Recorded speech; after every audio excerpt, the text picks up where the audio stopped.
ustedes. Habíamos anunciado ya la presencia aquí en los estudios de RPP del ex canciller Manuel Rodríguez Cuadros, a quien le reiteramos su gentileza, gratitud por su gentileza y también por su paciencia, embajador. Muchas gracias. ¿Cómo está usted? Bueno, se está desarrollando el foro APEC. ¿Qué opciones, embajador, se abren al Perú al realizar justamente este foro con los líderes de las economías más importantes de estos 21 países? En primer lugar, yo creo que es muy importante que los peruanos y las peruanas sepamos qué es APEC, qué está haciendo esta reunión cumbre y qué va a producir. Y en función de eso nos preguntaremos cuáles son los intereses del Perú y qué beneficios se pueden obtener. APEC como foro es distinto a APEC como un conjunto de mercados. Como foro es una conferencia internacional, es un foro internacional que está dirigido a establecer lineamientos, directrices, recomendaciones, visiones para obtener de manera conjunta un desarrollo económico con altas tasas de crecimiento, resiliente, con inclusión social, con sostenibilidad financiera y con compatibilidad con la preservación del medio ambiente. Lo que se está haciendo aquí en Lima se está negociando básicamente la declaración ministerial y la declaración de los jefes de Estado para aplicar en la coyuntura actual que vive APEC el plan de acción de Putrajaya, que es una visión al 2024. ¿Qué va a producir la reunión? Va a producir documentos, va a producir una declaración final de los jefes de Estado y una declaración de los cancilleres. Estos documentos, estas plataformas programáticas son muy importantes porque son indicaciones a los países, recomendaciones para que en el futuro puedan orientar sus estrategias nacionales. APEC no es un organismo internacional de comercio. APEC no es una zona de libre comercio.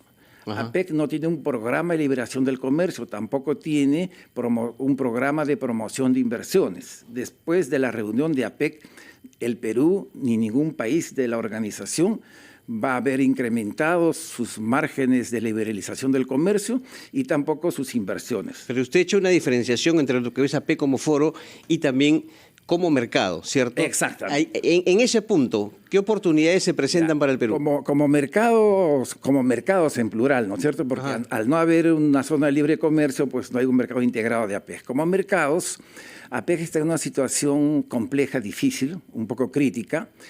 La desaceleración del crecimiento en el promedio de todos los países es muy manifiesta. El año pasado se creció a 3.5% como promedio, este año se crece a 3.1%. Para el futuro inmediato, eso está previsto, según las propias estimaciones de APEC, bajar a 2.4%. Entonces, es un mercado que está en decrecimiento. Eso es lo primero que hay que tomar en cuenta. En segundo lugar, se están enfrentando las economías a una serie de problemas delicados. Por ejemplo, la inflación, las altas tasas de interés, problemas de competitividad. En ese contexto, el Perú exporta a los mercados de APEC 40.187 millones de dólares, lo que significa el 68.5% del total de nuestras exportaciones. Esto es absolutamente importante. Pero esto es la exportación a los mercados tradicionales que el Perú tiene y que se manejan bilateralmente al margen de APEC. Es el comercio con la China, con los Estados Unidos, con el Canadá, con Corea y con Japón. Embajador, dentro de estas actividades de APEC, evidentemente hay otras que se desarrollan de manera paralela. Y Cancillería ha confirmado una reunión bilateral entre la presidenta del Perú y el presidente de los Estados Unidos. ¿Cuán importante va a ser esta reunión, pese a que ya a Biden le queda poco tiempo de gestión? ¿Y cómo puede esto influir en la mejora a futuro de las relaciones bilaterales Perú-Estados Unidos? ¿Qué temas se debe tocar? Bien, premisa 1. Yo creo que las relaciones del Perú con los Estados Unidos son buenas en este momento. La presencia del presidente Biden es muy importante. Una reunión bilateral con un presidente de los Estados Unidos siempre es gravitante. Estamos hablando de la única superpotencia mundial en el actual sistema. Pero el presidente Biden y la administración Biden no están en capacidad de articular ningún tipo de entendimiento, porque es una administración que ya está en el proceso de transferencia del gobierno a la administración Trump. Por esa razón será una reunión en la que en términos generales se reafirma el buen estado de las relaciones y tendrá un carácter eminentemente protocolar. Muy bien. Fernando Carballo está también con nosotros desde San Borja para algunas consultas al ex canciller. Fernando. Sí, embajador Rodríguez Cuadro, buenos días. Usted ha recordado que las decisiones en APEC se toman por consenso, es decir, no se vota. Si no hay consenso, no se aprueba nada. ¿Cómo gestiona un diplomático? ¿Cómo lo ha hecho usted a lo largo de su carrera para evitar que se pueda fracasar en la búsqueda de un consenso, habida cuenta de las tensiones geopolíticas que hay entre países y que ha llevado a la ausencia quizá de algunos de los dirigentes? El consenso, técnicamente, diplomáticamente, es una mayoría amplia que admite disenso, pero que ese disenso no se ejerce en términos de bloquear una decisión. Por ejemplo, si hay, en este caso, 21 economías, hay 2 países que más o menos están en desacuerdo con un párrafo, pero que no les es vital y no lo bloquean, entonces, sin participar del sentido de las decisiones o de las aproximaciones o de los análisis que contiene ese párrafo, concurren al consenso. Desde ese punto de vista, el consenso es algo que diplomáticamente significa un trabajo muy fuerte. Ahora bien, el consenso se puede formar, se puede trabajar, se puede establecer en decisiones de mucha importancia, pero también se puede establecer en decisiones de poca importancia. En este caso de APEC, como la confrontación de intereses es tan radical, por ejemplo, en materia de aranceles o de la liberalización del comercio o del proteccionismo entre la China y los Estados Unidos, las decisiones y las recomendaciones que se establezcan en la declaración de consenso van a ser de bajo perfil. No creo, por ejemplo, que la declaración contenga un llamamiento a combatir o a reducir el proteccionismo. En APEC, en el último año, se han establecido 1.200 medidas proteccionistas. Y el proteccionismo está perforando en este momento todo el proceso de globalización. Por eso la declaración va a ser de carácter general, va a orillar, no se va a referir a los temas más graves, como es el del proteccionismo o como es el de las altas tasas de interés.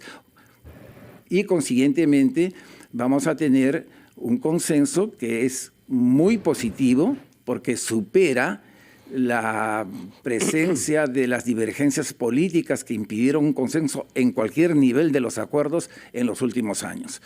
Y yo creo que este es un trabajo muy profesional hecho por la Cancillería, ha sido un ejercicio diplomático inteligente que ha logrado los consensos. Ahora, que esos consensos no van a estar referidos a los principales problemas que afronta APEC es una realidad. Y la realidad hay que tomarla como lo que es. Dentro de eso, creo yo que es un éxito diplomático de la Cancillería peruana.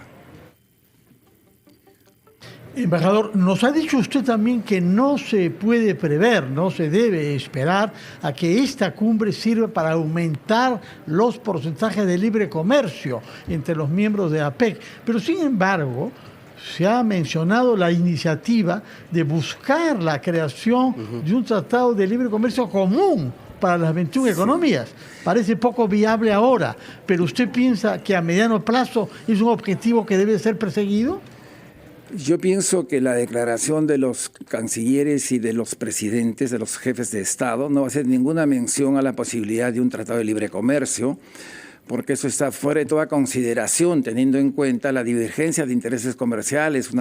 Yo no hablo de una guerra comercial, pero sí de una confrontación comercial entre básicamente la China y los Estados Unidos, y en general en toda el área. Aún en las pequeñas economías hay tendencias proteccionistas, que es una situación que está afectando a todo el mundo. Yo sí creo en el libre comercio. Yo creo que para el Perú el libre comercio, en la experiencia que hemos tenido, ha sido positivo, ha generado riqueza, ha generado empleo.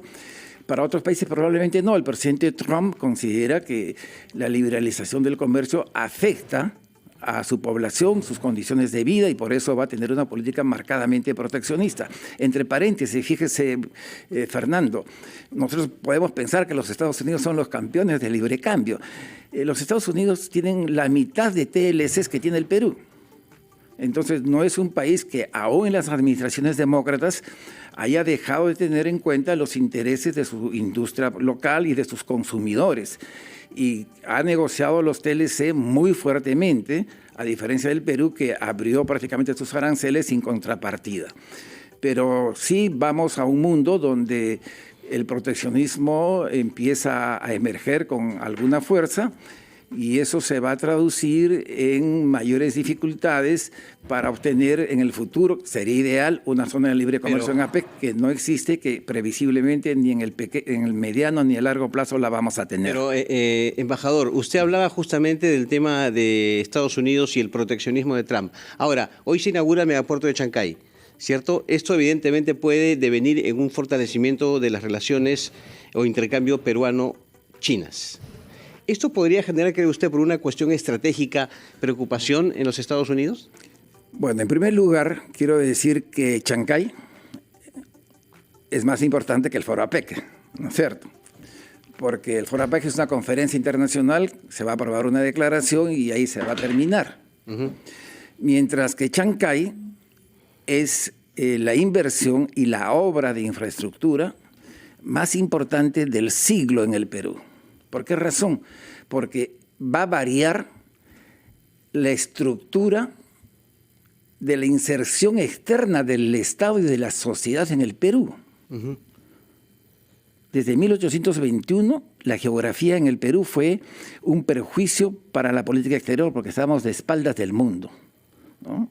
Hasta antes que se ponga en funcionamiento la navegación comercial en el Perú, más o menos los años 40, cuando se nombraba un prefecto en Iquitos, tenía que demorarse 4 meses, porque en barco por el Estrecho de Magallanes tenía que salir hacia el Atlántico y entrar el prefecto, hacerse cargo de su prefectura por el Amazonas. Este tema estratégico que le decía yo, ¿podría generar preocupación? Entonces, ese cambio que ahora pone al Perú en las corrientes de las rutas marítimas es de la mayor importancia. Yo sé que en los periódicos hay mucha reflexión sobre este punto que usted plantea. Y probablemente en los Estados Unidos también. Pero el mundo actual no es un mundo de zonas de influencia, lo que permite que los estados tengan márgenes de autonomía e independencia, aún los medianos y los pequeños. Y el Perú es un país con un gran margen de independencia porque tiene 36% de su comercio con la China, 14% con los Estados Unidos, prácticamente 14% con América Latina y 13% con Europa. Consecuentemente, la estructura de las exportaciones del Perú a la China y las inversiones chinas acá en el Perú no son competitivas con los Estados Unidos porque los Estados Unidos no pueden ni comprar nuestras exportaciones ni invertir en las áreas que invierte China. Por ejemplo, si Estados Unidos quisiera rebajar el mercado de exportaciones peruanas a la China y aumentar el suyo, lo que tendría que hacer es sustituir la compra de cobre del mercado chino al mercado americano. Y eso es imposible porque ese mercado no requiere de ese producto. Entonces, yo creo que esas preocupaciones no van a tener mayor incidencia, hay que manejarlas, pero el marco de inserción plural del Estado peruano hay que preservarlo. Le pedimos un minuto más, embajador, tenemos que ir con... Estamos conversando con el embajador en retiro, Manuel Rodríguez Cuadros, quien ha sido canciller de la República. Señor Rodríguez Cuadros, usted ha expresado cierto escepticismo sobre el impacto, por lo menos a corto plazo, que pueda tener la cumbre y su declaración. Pero yo quisiera preguntarle sobre 2 temas específicos en los que se ha puesto mucho esfuerzo. El uno es la reunión de los ejecutivos. Se ha hecho venir a nuestro país a más de 1000 ejecutivos de alto nivel de las 21 economías presentes acá, entre ellos peruanos, naturalmente. Cuando se desplaza el presidente del JP Morgan o de TikTok, algo pueden encontrar hacer y algo se les puede proponer. ¿Qué impacto puede tener sobre las inversiones en nuestro país, por una parte? Y la otra pregunta, nuestros organizadores han hecho un gran esfuerzo para incorporar el tema de la informalidad. Es una novedad que en una cumbre de la APEC se aborde esto. La informalidad en el Perú como hecho mayor, pero también en el resto de los países o las economías de APEC. Sobre estos dos temas, ¿qué beneficios cree usted que se pueden conseguir?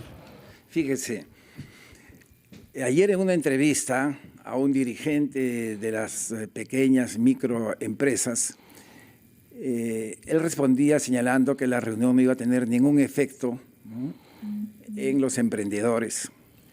Y eso es cierto, pero no porque la reunión sea un fracaso. La reunión yo creo que es un éxito, pero no va a tener ningún efecto en la pequeña y mediana empresa porque la reunión no está para tener esos efectos. No tiene capacidad, no tiene instrumentos, no es una organización que produzca esos efectos. Lo mismo en las inversiones. Lo que sí va a producir el intercambio valiosísimo, más que entre los altos, entre los empresarios que han venido de las 21 economías, va a generar un entorno favorable al Perú para las políticas económicas y para las estrategias de captación de inversión que el Perú tenga, o para las estrategias y políticas que el Perú tenga en materia de incremento del comercio. Ahora bien, ese entorno favorable que se va a generar con la reunión, para ser aprovechado se requieren algunas condiciones, entre ellas, estabilidad política, seguridad interna, porque la seguridad no solamente afecta a las familias, sino también a las empresas, una institucionalidad democrática que no esté en cuestión y un grado de tranquilidad política y de previsión de que en los próximos años el Perú será un país estable y competitivo. Con la situación actual que vive el país, estas condiciones no se van a dar y consecuentemente yo creo que hasta el cambio de gobierno, sea por anticipado o sea hasta el 2026, ese entorno positivo que se crea en un contexto global muy difícil porque la economía mundial no está para tafetanes y vamos a tener que enfrentar además las consecuencias que felizmente para el Perú van a ser muy menores de las decisiones que en materia de política económica y comercial se tomen en la administración Trump. Yo creo que en lo que resta del gobierno lo que hay que hacer es buscar los consensos que son imposibles en este momento, pero que siempre hay que buscarlos, para estabilizar un poco políticamente el país. Se han dado una serie de legislaciones que afectan la institucionalidad jurídica en el país. No hay que deteriorar más ni el imperium de la ley vinculado a las inversiones, no hay que deteriorar más la institucionalidad democrática, no hay que deteriorar más la inseguridad ciudadana. Si nos enfocamos en esos temas, lo que vamos a obtener es que para las elecciones y para el nuevo gobierno haya un nuevo entorno nacional que permita aprovechar ese entorno internacional positivo que está generando esta reunión. Eso es, embajador, muy importante. Bueno, le agradecemos mucho, embajador, por su visita aquí a los estudios de RPP. Ha sido usted muy amable. Muchas gracias. Gracias a ustedes, muy amable. El ex canciller Manuel Rodríguez Cuadros estuvo esta mañana en Ampliación de Noticias.